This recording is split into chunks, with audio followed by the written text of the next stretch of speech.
An inferior wall MI would demonstrate ST segment elevation in leads A, 2, 3, V5 and V6, B, V5, V6, V1 and AVL, C, V2, V3 and V4, or is it D, 2, 3 and AVF? Now, before trying to figure out what contiguous leads are or trying to figure out where are your reciprocal changes, you got to figure out how to label your 12-lead EKG. Now, try to remember the acronym SALI.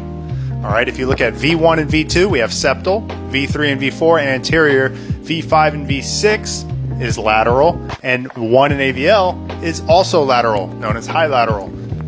2, 3, and AVF, though, is considered inferior.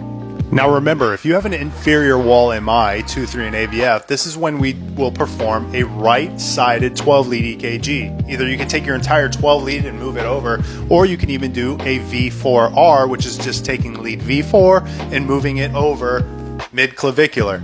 Now, if you do determine that this patient does have right side involvement or elevation or injury on that right side, remember these patients are very preload dependent. So you giving them vasodilators such as nitroglycerin can actually lower their blood pressure and cause more problems.